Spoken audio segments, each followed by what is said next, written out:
Hi boys and girls, it's Miss Overend. Happy World Book Day!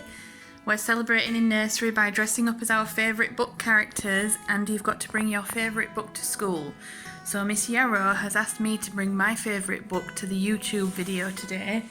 So my favourite book when I was little was called The Magic Faraway Tree. It's a little bit too long for me to read on here, but I'm going to put some pictures up and tell you all about it. So this book is all about a magic tree in the middle of the wood. There's lots of magical creatures that live inside the tree, and there's 4 children that go and visit their friends in the tree all the time. The tree is the biggest tree you've ever seen. This is what the Magic Faraway Tree looks like. You can see the children stood at the bottom, really tiny, and you can see how enormous that tree is. Can you see the little windows inside the tree trunk? That's where all the people live, all the magical creatures.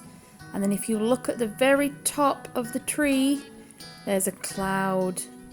Now, if you go to the top of the tree, there's some ladders, and you climb up the ladders and go through the cloud at the top, and it will take you into a magic land. There might be the land of presents, or the land of Christmas, or even the land of topsy-turvy, where everything is upside down. Next is a picture of the children climbing up the tree. Can you see the magical creatures inside the windows? So there's a little window there. That's where Mr. What's-his-name lives. And there's a golden door. That's where Silky the fairy lives. Next, I'll show you a picture from inside the book. Here's a picture of all the characters that are in the book.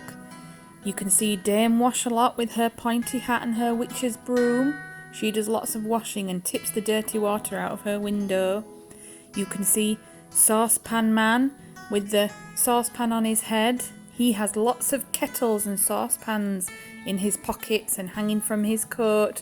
So often, because the saucepans bang together so loud, he can't hear very well, so he always makes mistakes.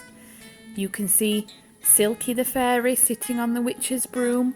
She's really tiny and she can cast lots of spells, and she has the most silky golden hair. And last, you can see Moonface.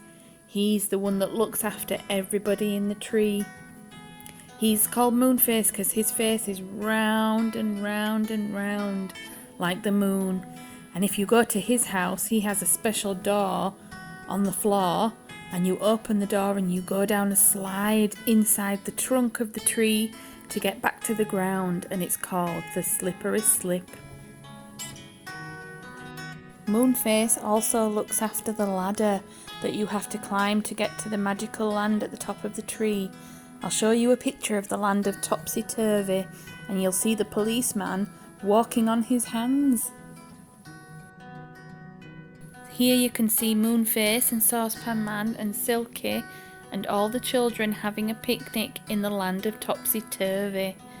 In topsy-turvy, everything is upside down. The houses are upside down, the post box is upside down, and you can see the policeman walking on his hands.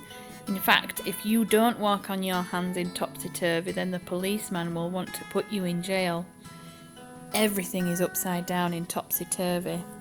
But don't worry, there's other lands as well.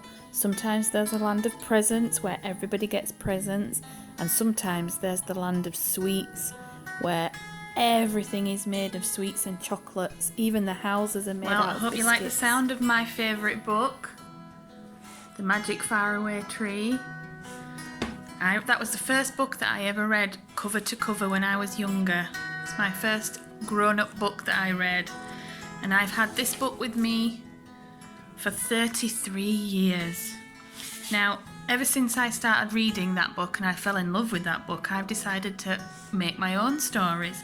So I thought for the YouTube video, I'll read you this story, which is going to show you how to make up your own story. Let's get started. A recipe for a story. First we'll put on our aprons and we'll find our mixing spoon. I'm going to cook a book. I'll break some thoughts into a cup. I'll beat them, whisk them and mix them up. I'll weigh out the words just enough. Choosing the right ones can be tough. The small ones go into the pot. He, she, it, when and what. I'll drop some big words from a height. Elephant, crocodile, dynamite. Now that my story has begun, I'll cut out the characters, one by one. Feelings and colours and sounds and a picture will all add flavour to my mixture. I'll add a watery word or two, then pour them in and stir them through.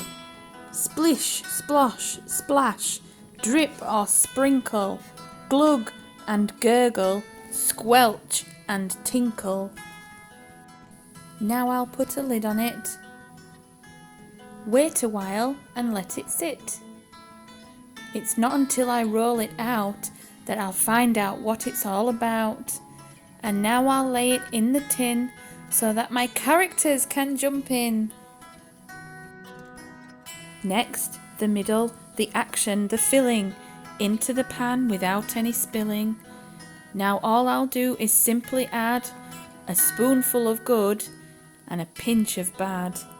Turn up the heat and let the bubbles quicken, and now my plot begins to thicken. Every sentence will taste much better if I add a full stop and a capital letter. But where did I put them? I've seen them myself. Here they are, in the cupboard on the top shelf. Lastly, the ending. I'll press it down and add decorations all around. I will glaze with happiness and leave to cook, and then bake it and brown it and finish my book.